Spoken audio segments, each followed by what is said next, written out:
All right, guys, we are live. This is the Difference Makers podcast. My name is Justin Timani. I'll be your host today. Today we have with us Nemo Colic, but that's not his real name. No, That's it's a not. nickname. No. Nemo, how Yeah. do you say your real name? So my real name is Nemanja, Serbian name, very Serbian name. So yeah, Nemanja. And then someone gave me that nickname in university because they didn't want to struggle with it. So they said, Nemo, you're a swimmer, and we're gonna call you Nemo. Yeah. So Nemo is a former national level swimmer with Serbia. He's also the head coach of Train Sinker Swim and Brute Strengths swim coach. So welcome to the show, Nemo. Thanks for joining us. Thanks, Justin. So how did you get started? So these are all very disconnected things. Like you swam for Serbia, hmm and then you Train Sinker Swim is based out of the Toronto area, and then Brute Strength is based out of is it Naples? No, so that's where the headquarters is getting started now. I think where some athletes are going to, but I believe it's out of like the States, but I guess this owner, I guess it started in Utah, right? Because I it's think like it was Brute, Utah where it started. right? Yeah, so that's where it started, and then yeah, now it's like everywhere, Yeah. right? So So how did you get your start in like you're a former national level swimmer, and then you started Train Sinker Swim, and what was the purpose of starting Train Sinker Swim? All yeah, great name, by the way. thank you. Uh, no, I think so too. Sometimes I think back, I'm like, "Oh, should have I done it like swim fit or something?" But no, no, train singer swim. I love it till this day Yeah. still. Um, yeah, so we started. So I retired in 2016, and I had known about CrossFit while I was swimming. While I was competing, we had a coach that would make us do a workout every month that was meant to like challenge us mentally, and it was like a mental toughness kind of thing. So I think the first workout I did was Filthy 50, like just Okay. random. I didn't Yeah. even know anything about it. And then the next one was Murph, and he went and like that coach told us the whole story behind Murph, and it was like a very inspirational thing. So Mhm.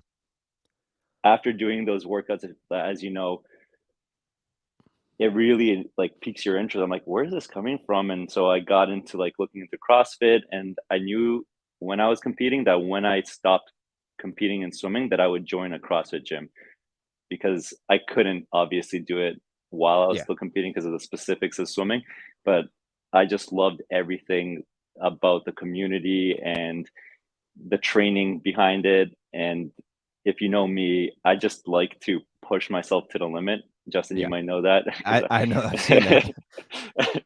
um, so after 2016, I took a week to go to visit Japan as a vacation, and told myself when I came back, you know what? This is the fittest I'll ever be. It was right after Olympic trials, and I don't want to lose that. I hate the like come up after you've taken a lot of time from training.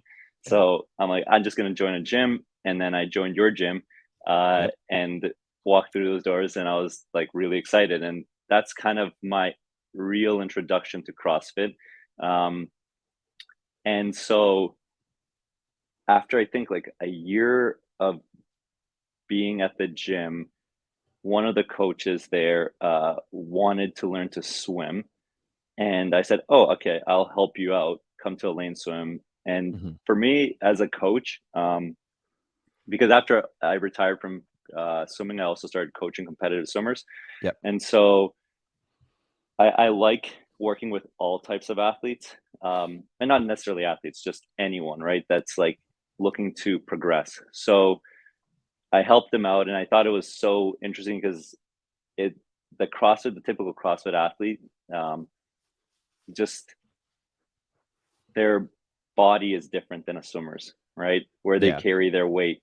And so I found that to be the challenge that I wanted to, you know, go into and see, okay, can I make someone that has like probably more of their weight in their lower body um, to swim properly? So I did that for like a month with this coach, and they actually saw some progress. And I think at that same time, there was a few teams from the gym that were qualified to WODProof.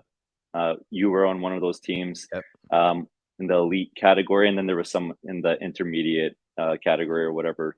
Yeah. category it was called. And so we just rented pool time and said, "Hey, I'll help you guys out leading up to WODPalooza." And so that's kind of my introduction of swimming and CrossFit, like marrying it together. Um, and from there, Train Singer Swim started. After you guys competed at WODPalooza, uh, I just wanted to continue it and continue to help CrossFitters for events that had swimming. At that time, it was really only WODPalooza and the games. Yeah. So now you're leaving out a small part of this story in that it wasn't just me that was there and the intermediate guys. Patrick Vellner was also one of the guys that was swimming and was coming up with your. He was on Yeah, the beginning of the Train Sinker yeah, Swim team. yeah. Yeah. So Pat came in. I can't remember if he came in with you guys at WODPalooza, but uh, we started to work with them around the time. Let's say like about January or February or something after like that. Yeah. Because I mean, I had known him from the gym. Hmm. I'd seen his performances at the games.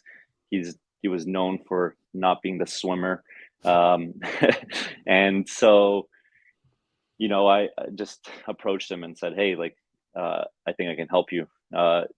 And so Pat's a very uh, he's the type of athlete that likes person coaching. Yeah. So he came out to those sessions once a week, and I think, yeah, we were really proud where we got everyone to what level we were able to get them to. So, for example, Pat had his best finish at the games that year when we worked together. Sorry, best finish in the swim event. I think it was his best finish on the podium that year too. He was second, and he placed 20th in the swim event, which was pretty huge.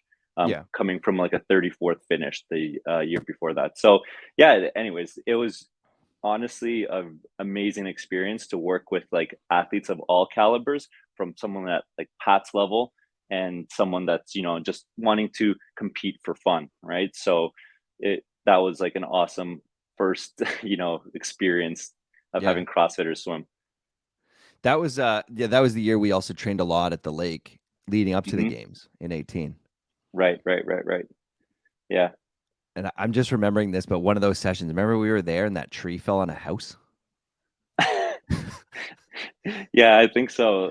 We were doing like swim and run intervals or something, Yeah, and then and a the tree tree. literally fell on a house. And not a small tree either.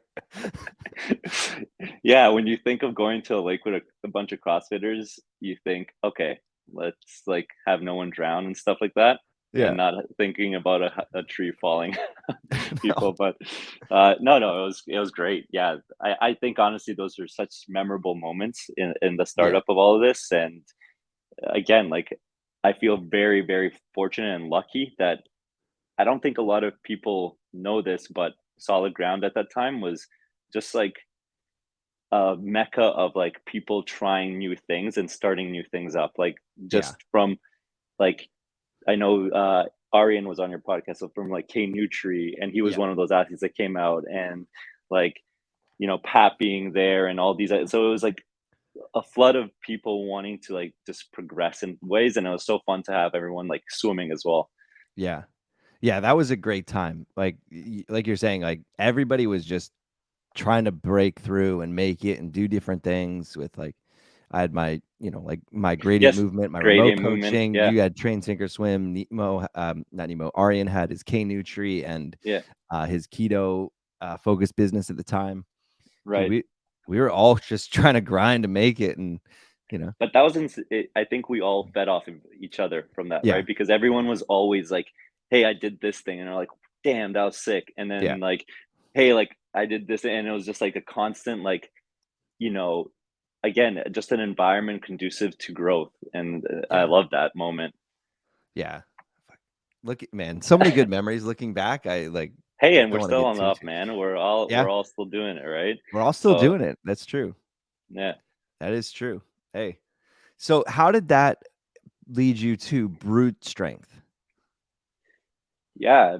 So again, it's just one of those things where I think at the time some people started to hear about like my work with Pat and other athletes, and I guess not many people were doing swim specific training for CrossFitters, where it was there's programs out there that train your engine, right? So it's like Yeah. running, swimming, and biking or whatever else, right? But our goal was to be just specific to swimming. And so I got some coaches that reached out to me that wanted me to work with them uh, with their programming company. And I think at that time, I just felt that if we were going to do that, I wanted to go be with a team that was like their their roots, you know, that Hmm. they seeked out coaches and specialists in their field, and everyone was bringing their expertise and could put their like ego aside. Sometimes I find that, you know, when a lot of coaches are working with one athlete, it's really important to like be honest with what you know and what you don't, and then also putting your ego aside and not feeling like this is my athlete, this is, you know, all because of me. And I've had some run-ins like that in the Yeah. past with athletes where the coach wasn't communicative.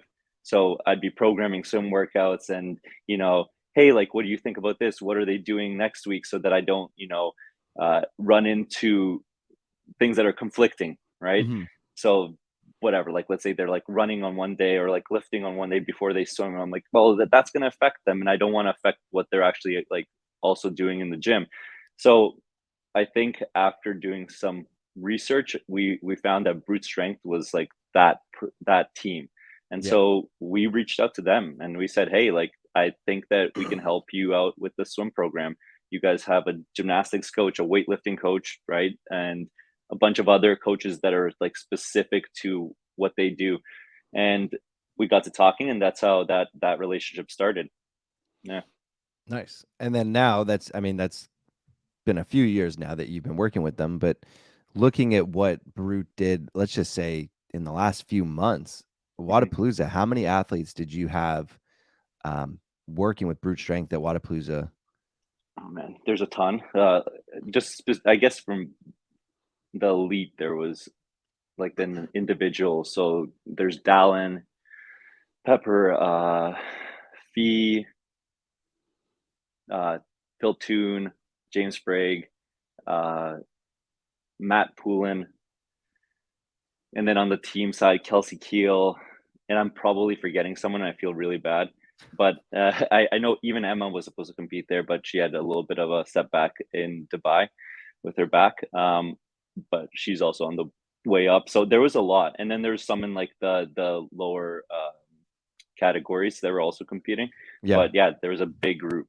I mean, that's a solid group, and everyone did pretty well with Mhm. the endurance events there and the swim event. Yeah, there. I mean, there's always, you know, you're always looking for how to keep improving. Some of them Yeah. we just started working on with swimming. So I know, like someone like Fee or someone like Phil, that was their weaker events. Yeah. And specifically with someone like Phil, he's such a strength athlete. Like he comes from powerlifting, so that's something that he knows he needs to work on. And but you know, the improvements that he makes so quickly is pretty remarkable. Yeah. What what were some of those things that you noticed were some real positives that you saw from your athletes when they were swimming? Could you make Yeah. those connections from training to competing and how they performed? Yeah, it's interesting because, you know, if you're not there at the event, like I wasn't there this year, Yeah. and so, you know, the broadcast doesn't really show the swim that well usually. Mhm. The games does a pretty good job, but at Wadapalooza, the way that they're panning in and out, and you don't see a lot like a long section of them swimming. Maybe at the Mhm. end of it. So basically, a lot of what I base it on is how do they look on the next implement? So it was the Okay. run, right? Yeah. How confident are they going into the run? Where how quickly did it get out of the water? So what part of the pack did they come out? Were they at the back of the pack, the front, you know, middle? And are they confident on that run afterwards? And so I think pretty much all of them showed that the swim gave them like they weren't slowing down on the swim to be able to run better, right? So they all Yeah. went into this unconfident. I know. So James came out first. Matt Poulin came out third, and they were all in a pack with I think Taylor Self. So they all came out and they finished. James finished second. Matt Poulin finished third. Same with Dallin, right? Mhm. He was probably in the middle pack, but again, with his bummed ankle from day one, uh, he still was like confidently like able to come out and run. So that's what I'm watching for Yeah. when I look when I watch over the broadcast. So yeah. Um, how do you set up your training program for something like Wadapalooza that Mhm. is an outdoor swim versus a pool swim? Do you give any different, tips, advice? Is it a different way to train for open water versus pool, lane swim? Yeah, absolutely. That's a good question. So because depends where they live, right? If you live Yeah. somewhere where you can go open water swimming, yeah, for sure, that's something that uh, you should add to your training regime, and we do that. But you can do a lot in the pool as long as you know what you're looking for. So obviously, leading up to something like Wadapalooza, where there's an open water swim, they'll start to get more skills like spotting, right? So seeing Mhm. where you're going and how that affects your speed. Obviously, when you lift your head, when you swim, your hips sink and that could slow your pace. And so being very conscious of that, right? Learning to do it in the pool is an appropriate place to do it. You don't need to be in the open water to learn to look forward and get your head back down, right? The only difference is when you're in open water, you're like, okay, I'm going to actually sight for a buoy. Um, the things I guess that you can't get out of like the pool are the waves that sometimes the chop, right? So Yeah. depending on the weather conditions, like this year, I think it was pretty choppy from what I saw. So that's something that, you know, would be better if you had access to open water. But for the most part, what I try to do leading up to these events, and again, with these elite athletes, we're not really getting too specific with Wadapalooza, um, because for them, this is just like, let's see where we're at in the season. I might get more specific with like a CrossFit type swim event leading into the games. Yeah. But for Wadapalooza, it's like continue with like the longer endurance stuff, be comfortable, right? I think comfort is a big thing. What most of these athletes don't recognize it, especially the first time when you go into a swim event, um, where either it's a mass start or you're jumping into the water with a bunch of other people. It's Yeah. like the contact, right? And that Yeah. throws everyone off their game. The amount of messages I've gotten like in the past, and even this, like, I guess, past weekend or 2 weekends ago at Wadapalooza, were dang, like I got kicked in the stomach and knocked all the air out of my like lungs, and then I couldn't focus on putting my head back down, right? So that's just like building the confidence of Mhm. length of swimming and being like, okay, yeah, I'm out of air. That's like a unique feeling to this, especially when I have to put my face in the water. But you can train that. So we do a lot of that where it's like short rest intervals with high heart rate stuff. And again, it's just experience, right? Getting more and more opportunities to do actual swim events like that. Yeah. Yeah. When I was training with you, that I think could be the number one thing that improved was my confidence in the water and my ability to just, okay, I can make these little changes here and there as I see fit. My technique might not be like on point, but at least I don't kind of freak out when Hmm. something goes wrong. Coming from Exactly. somebody who's like really never swam before, Right. especially not properly. Like I like being in the water and that, but Yeah. never like a proper swim stroke. That was one of the biggest things that changed with my time, swimming with you and training with you. That Yeah. my confidence went way up with how I felt in the water, and it showed when I got to Wadapalooza because I did it 3 times, and I think two with after I trained with you, and it made a Hmm. big difference. No, I love hearing that. Yeah. Yeah. Um, you talked about Dallin Pepper for a second there. Now, Dallin Pepper was super impressive. Was he fifth or sixth overall? man, I feel bad now. I feel like he was fifth and Phil was sixth. Yeah, Okay. Yeah, I think you're right there. yeah. But now Dallin Pepper did that on like one ankle. Mhm. You said so he blew up his ankle before the swim event. I think it was the Friday night on the stepovers, right? He tweaked his ankle. Yeah, And then the next event is swim, which is a bunch of kicking, and then run. And they were yeah. running with no shoes on. Right, right. And did he have any feedback about that, or did you give him any Yeah, pep it's talk with that? well, I saw I saw it in well, not like real time on TV when it happened. Yeah, Actually, I'm like, oh man, he fell, and my girlfriend Kimmy, she was like, he rolled his ankle really bad. I guess she's like coming from volleyball. She like yeah, sees that stuff like that. She's like, yeah, that was like a 90-degree turn. And I'm like, no. I rolled back. I'm like, oh no. And so immediately I messaged his primary coach, Matt Torres, yeah, and said, hey, like, how's his ankle? And so, you know, it's really important in that moment to not freak out. So that's like something that even I didn't message him going into the swim event. I knew that the team down there would take care of it and tell him everything that he needs to hear. And I'm sure that he got like bombarded with messages and concerns about his ankle. And that's the yeah, last thing you want to put in his head going into a like running workout that will have him on a salt runner without shoes. So, you know, the only thing that I said uh, was specific to swimming, which was just like, do what you know to do, be confident in the swim, and you can't really say much more than that, right? It's like almost too late at that point. If his ankle was really that bad that he couldn't compete, mhm, then, the team would tell him, hey, let's like cut it here. But they obviously handled it really well. And yeah, I think he put out posts now about what his ankle actually looked like, and it was massive. And I'm yeah, pretty sure if you were there, like at the event, you saw that it actually like probably doubled in size. But yeah, he's a guy that faces adversity really well.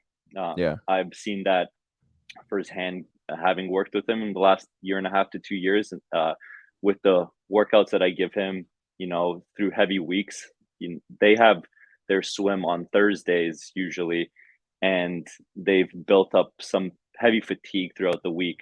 And to see how he handles it and his like just mental game and mindset, uh, I kind of already knew that if he was out there the day after he tweaked his ankle, he would finish.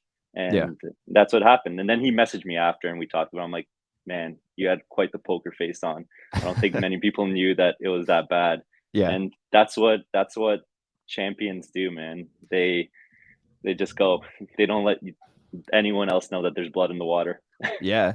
No, I mean, I've heard those stories about other athletes too that have competed through the games and thing, and Yeah, famously Matt Fraser's story about his after falling off the cargo net, how bad his injury was. yeah, yeah, yeah. You- That's the kind of stuff champions do. That's 100% right. Well, remember the year Pat like tore his bicep at regionals and was like told by I think Yeah, uh, um what's his name, uh I forget the guy's name now, the guy that medicals. yeah, I guess the medical or whatever, Dave, sorry, Dave Castro. told him, Dave Castro, I couldn't remember Dave Castro Oh for some yeah, reason. Yeah, Ted told him, oh, it's okay, come back next year. And then he ended up qualifying for the games yeah, that year. But that's what you do, you have to have that mindset.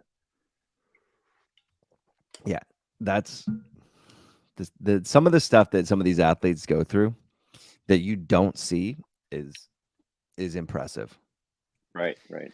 Now, you yourself, you've trained for triathlon, you've trained CrossFit, you've trained at a national for swimming. Mhm. How do you combine all of those elements to your approach to swimming and training for swimming now? Have you changed any of it based on training for CrossFit and training triathlon and how you give it to your athletes or how you approach training for your athletes? Or do you keep with a more traditional swim program that you did as a competitive swimmer? Yeah, that's such a key question.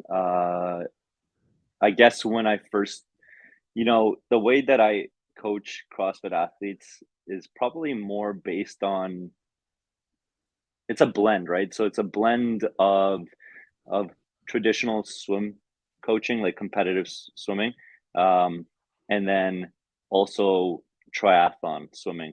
So because they're going to do mostly like open water swims at these events, and it's rarely in a pool, skills around like the wall aren't maybe as much of a priority. It's good to know how to do a flip turn if you can, right? Yeah. But it's not necessarily gonna win a swim in an open water event, right? Hmm. That's like steady speed kind of stuff. So I think being exposed to all of it, and that's probably why I continue to, train for these various endurance things and like to put myself in different scenarios. So, for example, I think I learned a lot about just the fatigue that you carry uh, from weightlifting to swimming, working with you, right? You had Hmm. coached me for a while in weightlifting, and I remember going through training sessions where you're just like snatching and cleaning and like the fatigue to your like central nervous system from that, and then going into the pool and trying to like train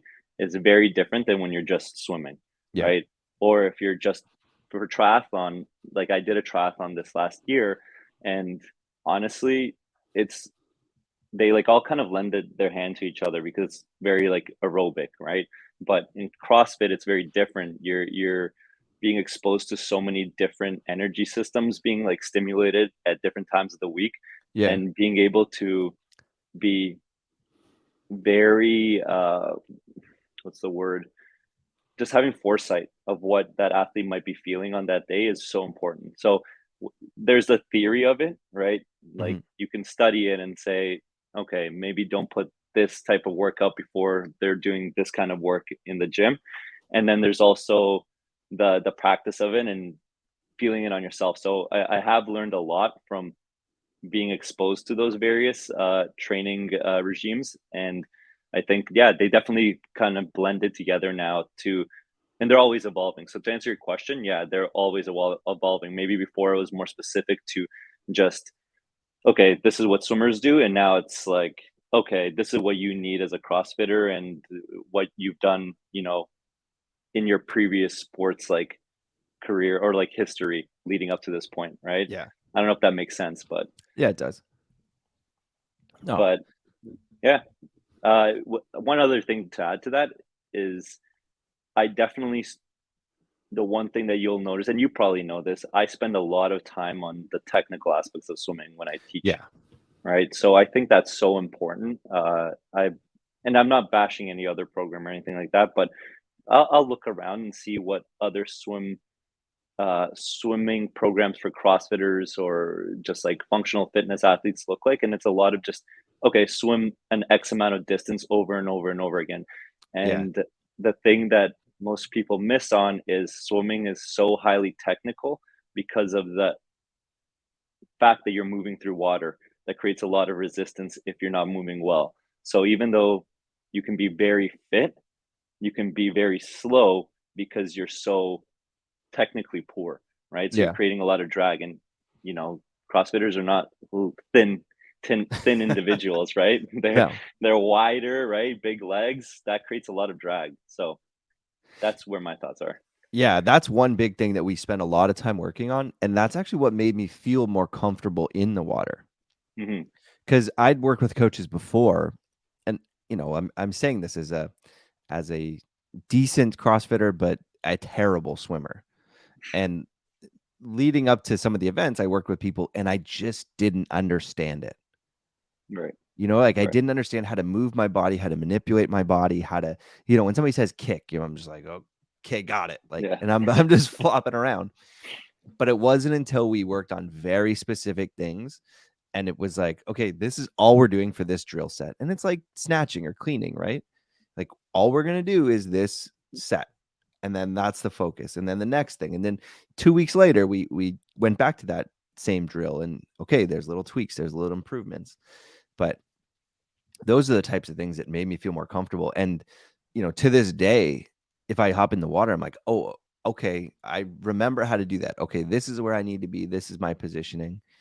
And that's kind of how I learned. Like, I don't, the previous years before I worked with you, it was like, okay, just get over there, and then, Yeah. like, don't be too tired, and then come back over here, and then do that a couple times. And then it's Yeah, like, yeah, we're like, now it's like, okay, I can be efficient with what I need to be. And I think that's a big thing that goes unnoticed, is those drills, and having somebody with the experience and the expertise to give you proper drills that are based on what you need. And I think what I need was very general. It wasn't very specific. It was like, just, you need to learn the basics, buddy. But a lot of people do. It's not yeah, just you. yeah. But it's interesting to see that. And like, even the water entries. So when I was at WODProof, I was actually at the entry point for the water. Hmm. Did they show that on TV?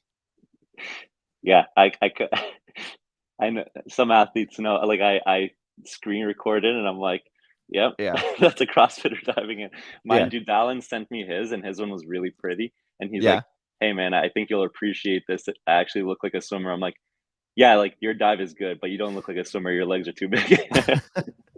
I'll send you. I think I have a picture of Dallin going in the water too. I'll send it to you.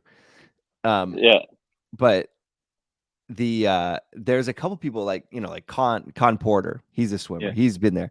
yeah. He was like the first one in the water for the Hmm. teams, just looking majestic, perfect head position, perfect. And then I saw, like, the Yeah, yeah, third or fifth team in, and it's just like, oh man, I don't know how your goggles are still on. And like, yeah, some people yeah, yeah. just plug their nose and jump straight down. I saw cannonballs. I saw some girls like literally like almost cannonballing. They look like they cannonball. They were running. And I'm like, oh, they're gonna dive. And then I swear she grabbed her knee and just jumped in There and was a started couple. swimming.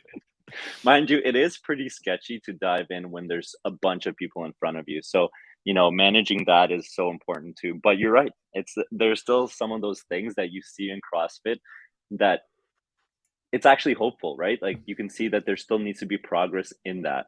Uh, Yeah.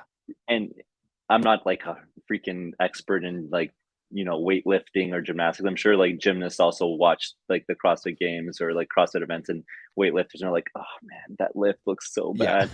But I feel like at least in those places, it is starting to look a lot cleaner and better, especially with these younger athletes. They're Yeah. way more consistent. You can see that there's been like that foundation built in them with them. And I Mhm. think swimming is slowly getting there as well now. Yeah, I agree with you. I think people are taking it more seriously. The only difference is the amount of weightlifting and gymnastics versus the amount of swimming in competitive Sure. events. And Sure, I sure. think people definitely bias based on that.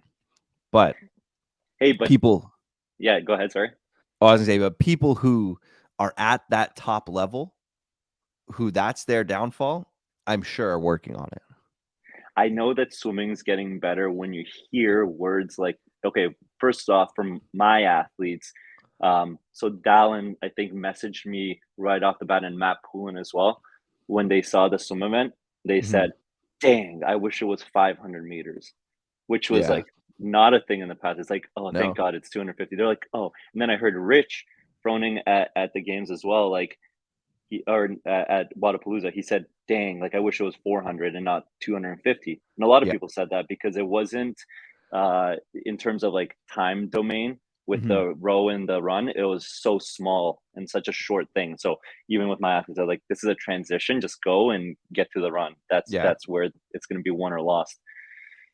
I watched a few swimmers. There was one on the teams, and I don't know if it was Teams RX or Teams Elite. There was a Mhm. male who entered the swim. I think it was second last and finished first off the swim. He was like a former professional swimmer. Yeah, probably. I There think. was, I think. I and don't then know on the who. women's side, Michelle Bassinet, I think it is. She entered like almost last and Mhm. came out of the water like second or third. Yeah, yeah. So there is still that, right, where you Yeah. you have a huge gap, but it is getting better. So yeah, no, I think that hopefully as things start to like get more like there's more competitions open. Like I think right before COVID, a lot of these events were hinting that they would have some events, and I think Yeah. that will be in like Dubai's all well actually until this year. Yeah. Dubai And always this had year. their swim event, but I hope that they keep putting that in because I really do think it's a really good test Mhm. for just overall athleticism, right? Like what they're trying to do. So Yeah. 100%. Um, so you're working with Brute. Brute's doing something interesting this year, and mhm. they're bringing all their athletes together. And this is like the Young Guns camp. Like these are all athletes under what, like 22? Yeah, I think so. I think maybe Phil is 23 actually, but yeah, around there, like young, early 20s, right? Phil's that So young? yeah, Phil's 22 or 23. Yeah, he doesn't come off that way, right? Oh, I thought he was, yeah, I thought he was way older. No, no, no. He's like the old one in that camp. And then there's like Emma Carey, who's like 18 or 17. Yeah. So who's going to be at that camp? That because this is interesting. Right. So pretty much that camp is run by Matt Torres, who's their primary coach and one of the one-on-one coaches for Brute Strength. Mhm. And he's from Naples. He has a CrossFit gym there. I think that he owns or co-owns or whatever. And they would always go down there for their camps, all his athletes. And I think after like a few times being down there, they're like, "Hey, let's just move out here and train all together all the time." Mhm. Um, and so it is all the young guns. So it's Dallin Pepper. He's moved out there. James Sprigg. Um, Phil Toon has been out there already for I think a few months. Emma Carey just moved down there. Then there's another kid that's up and coming, Ethan Tate, I think his name is, but he's younger. Uh, and then that I think that's it. Actually, it's not like a massive. It's not all the Okay. athletes, but it's Yeah, those yeah. young ones, right? But yeah, it's so exciting to have them all in one place because they definitely are different personalities. Where Dallin's really quiet and just like trains well, but then he flips the switch when he competes, right? Yeah. Phil is also like kind of like on the quieter end as well, but he has his own personality. And then there's like James, who's like literally the loudest, like just like hype guy, like will get you like pumped up, man. And Yeah. so I love that whole dynamic. And then there's Emma, the girl that like whoops the boys. And so but they're always saying that they're like, damn, she like whooped us in this last workout. But I think they're doing a really good thing. I know a lot of people are probably questioning, you know, is this a good thing, right? There was like the training think tank camp that they kind of had. There's what is it called? There's underdogs in Vegas, there's Under comp train. Contrain, exactly. And so the question is, is this a good thing to get all these really high level athletes that are constantly like pushing the limits to be in one place? And I really think it's again, it goes back to like the roots of Brute, which is everyone's individualized, everyone has their own thing to work on, so they're all in one place, but they're not working out together like Yeah. that often. They might be in the gym together at the same time, but they're not doing the same sessions. So even their swimming, I've told them like, yeah, sometimes you'll get to swim together, but most of the time you'll be in the same pool but doing different sessions. So Yeah. I think that's really important. Otherwise, you'll just burn out real quick. Yeah, that was kinda gonna be my segue question was, like, what do you think of these, like, I know you're involved with Brute, so you can't be like, "This is a terrible idea." But Hey, I can, these camps, like but what? I can if I wanted. Yeah, it's not. I actually think it's a hit. Like we listen, we'll find out, right? Like Yeah. even as an insider, we'll find out. We'll find out very quickly. But um, I think to that point, it's really important to note that, like you said, they're all young, and Yeah. when you work with younger athletes, I'm not saying that older athletes don't have it. It's just a responsibility and what you have to take on as an athlete is different, right? I've Mhm. worked with older athletes, and life is a little bit different when you're 30 versus when you're 20. The Yeah. responsibilities that come along with it, some of them know that they're approaching the end of their careers, so they take on different like opportunities that might not be the greatest for their, you know, competition career at the games. But when you're working with like 20-year-olds that are on the up, um, you can do a lot to mold them to take the opportunities they need to take, but also understand that there's timing to this thing, right? So yeah. I don't No, know. no, I agree with you. I think it'll be an interesting experiment because, I don't know the ins and outs of all these other camps, but I did have a couple of good Right. conversations this weekend with coaches about this type of thing where, Right. like if you see a lot of other professional sports, like take the off season for example, they're not necessarily they're not training with their team in that environment for the entirety of the off season, right? Like Right. a baseball player, like let's just Right. say, Right. Right. like one of the Blue Jays. He's not with the Blue Jays from November to February when Right. during the off season. He's got a program that he's doing and he's away from the team, but he's not with the guys all year round. Hmm. And CrossFit's a little bit different because the off seasons are treated very differently than the like professional sports. Right. So it'll be interesting to see how this dynamic kind of ends up playing out. As Right. we saw what Comp Train did this year, we saw what some of the training think tank athletes did, and was it beneficial to the athletes or did it just beat them up being in that environment? And I think it's very, each environment's very different. Right. So you just, you want the best for your team and you want to do the best thing for your team. So it'll be interesting to see like the feedback from this type of a camp, especially with these athletes being so young. Right. Yeah. It's again, you're right. In a way, it is an experiment, right? We're kind of the pioneers to this. I mean, along with the other teams that are doing the Yeah. same. But yeah, only time will tell. Right. Like it's interesting. So, and everybody's so different with how they're doing it. And like, the HWPO guys are going to Vermont or wherever they are now. And like, this will be the year of the training camp. And we'll see what happens, when August shakes out of 2022 when the games comes down to it, like how everything plays out and, how healthy athletes are, those kinds of things. Yeah, I think that you're so right. It's there's a lot of variables that have to be looked at, but yeah, it'll be really exciting to see. When you put your athletes through a session, Mhm. are you able to kind of predict performance for an event like the WODProof event just by what they can perform or how they perform in the pool sessions? Like, did you know how athletes were going to do or perform, or did something surprise you after their training? Mhm. Yeah, I and it's a it really this is a thing, right?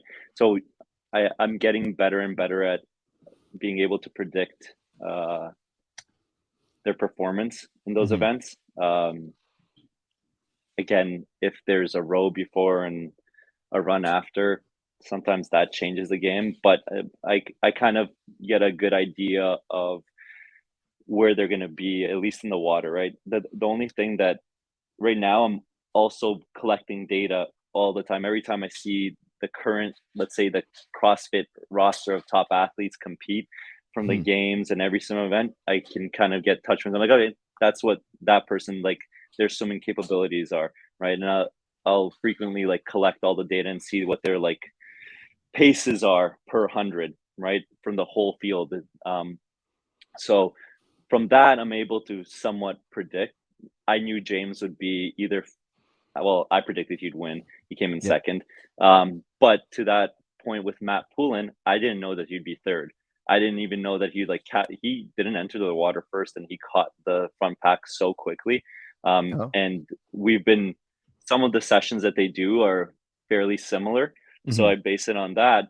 But you know, I didn't know that Matt would, go guns blazing in the swim and be able to like hold on.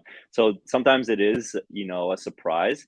Uh, but I think for the most part, I kind of understand where everyone is at, the rest of the field is, and where the athletes that I work with will fall in. Nice. Okay. Yeah, yeah, That's always one thing because I mean, swim is so specific and it's usually you know, I mean, it's paired with a row, but I don't think the row, like a 2K row or whatever they did, really impacted anybody that much. Yeah, no. Just watching the packs come out, it was like everybody was within like 30 seconds of each other getting into the water. I think the role was I think for me, what I was watching for is those that would be getting into the water sooner were more confident of their swimming, and those that would Yeah. be getting into water later were maybe questioning how that row would make their swim feel. So that's kind of, but it, like you said, everyone was within like 30 seconds. It wasn't like a huge Yeah. difference, you know. Um, yeah, that is interesting. I think the last time, so the CrossFit Games, I was able to pretty much like with Lazar Jukic, another athlete that I coach. I knew that he was going to come in second. You know, Yeah. Jono Koski is a national ex-national swimmer. He swam like distance events, and we're like, okay, he's probably going to win that event, but you're coming in second. And Yeah. I just from the training we did, like, and that wasn't a for sure thing, but I was confident with what he put in because Fikowski is also a really good swimmer. So Yeah. yeah, it was that was a good one where I can predict it. Yeah. Okay. Shout out Lazar. That he seems like a really nice guy. Oh man, I I met mean, him at the game. And he's... Now, do you speak Serbian to him? yeah. So it, all your communications with Lazar Serbian? some of the swimming technical ones, not so much. I'll speak English because I know swimming in English Yeah. very well. In Serbian, I don't maybe know some of the very technical terms, but his English is like really good. Yeah. Uh, and so when we're joking around, it's in Serbian because jokes in Serbian are hilarious. Um, no one would understand them and they would not fly anywhere. Everyone would be like, "Oh my god, that's terrible." But Yeah. like it's just hilarious to us. And then in English, it's just like the technical stuff. But yeah, that guy is a great guy, up and cut. Like that guy's going to be around for a while.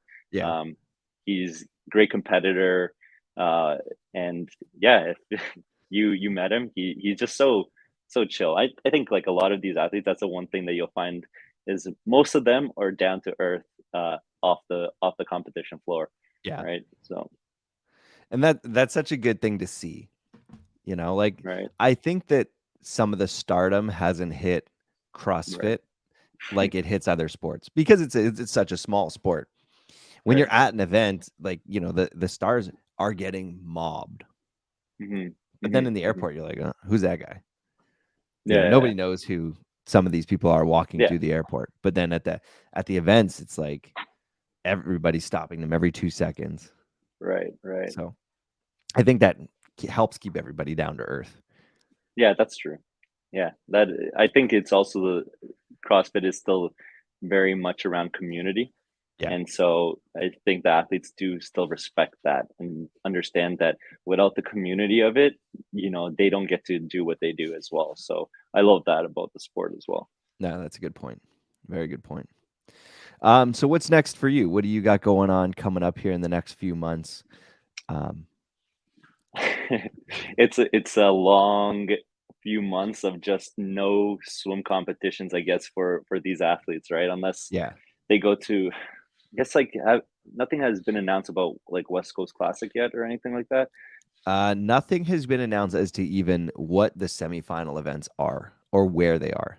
Right. So, and honestly, if they do it like last year, which they probably will, where they won't have some events, I think the next time you'll see a lot of these athletes get to compete in a swim event at a competition will be at the games, right? So, Yeah. right now the goal is how many of those athletes are gonna, stamp their ticket. I few of them were really close last season, Hmm. and so it would be really nice to have as many of them have a full season of competing, and hopefully I'll get to go out there to Naples and coach them in person a little bit as well. So that's on the list, and you know that's kind of the plan right now. But just building up to that point, and that's the goal. Awesome. Nemo, thanks so much for joining us. They can everybody you can find Nemo at the real Mhm. coach Nemo if you're looking for some swim coaching Yeah, I think you'll and find train more sink or on, swim. yeah, Train Sink or Swim. We have more material or like content on swimming. But yeah, that's where you can find us, and you can reach out to us at trainsinkerswim.com as well. So we have some programming. Yeah. And you take clients outside of Brute, just so people know. Yes. There's a bunch of them actually that even compete at Wadapalooza. So yeah, if you want, individualized programming, just like the elite get, you can look us up at trainsinkerswim.com. We have a bunch of different like types of training programs, from once a week if you're just getting into the sport or just want maintenance, to twice a week, to even 3 times a week. And that's like, those triathlete type athletes more so, but we have it all. And yeah, you can find all their stuff there. Awesome. Nemo, thanks so much for joining us. It's been a pleasure talking to you. It's good catching up, and Yes. and we'll talk to you soon. Thanks, Justin. Thanks for tuning in, everybody. Hit that like button and subscribe down below for more content coming soon from WODProof.